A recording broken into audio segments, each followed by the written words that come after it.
শাহাদাত ফরাজী সাকিবের মুক্তির দাবিতে খাগড়াছড়িতে বৈষম্যবিরোধী ছাত্র জনতার বিক্ষোভ সমাবেশ। পার্বত্য চট্টগ্রাম ছাত্র পরিষদের সাবেক কেন্দ্রীয় সভাপতি শাহাদাত ফরাজী সাকিবের মুক্তির দাবিতে খাগড়াছড়িতে বিক্ষোভ মিছিল এবং সমাবেশ করেছে পার্বত্য চট্টগ্রাম বৈষম্যবিরোধী ছাত্র জনতা। সোমবার সকালে খাগড়াছড়ি শহরের চেঙ্গিয়া স্কোয়ার থেকে বিক্ষোভ মিছিল বের করা হয়। মিছিলটি শহরের প্রধান সড়ক হয়ে শাপলা চত্বর এসে সমাবেশ অনুষ্ঠিত হয়।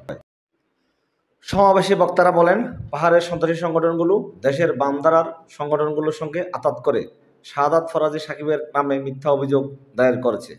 সাকিব গত 15 জানুয়ারি স্টুডেন্টস ফর সভারেন্টির সার্বভৌমত্ব বিষয়ে সাংবাদিক সম্মেলনে যোগদান করা এবং বিতর্কিত আদিবাসী শব্দ পাঠ্যপুস্তক থেকে বাদ দেওয়ার দাবিতে সোচ্চার থাকায় ষড়যন্ত্রের শিকার হয়েছেন। অবিলম্বে শাহাদাত ফরাজী সাকিবের মুক্তির দাবি জানিয়েছেন বক্তারা। বলেন, মুক্তি দিতে গড়িমসি করলে বৃহত্তর আন্দোলন গড়ে তোলা হবে। শাহাদাত ফরাজী সাকিবকে বহিষ্কার করেছেন, বামপন্থীদেরকে আজকে এই রাষ্ট্রদ্রোহিতার ষড়যন্ত্র করার যারা আজকে পায়তারা করছে, বামপন্থীদেরকে বলে দিতে চাই, পার্বত্য অঞ্চলের বাঙালিরা এখনো থেমে নেই।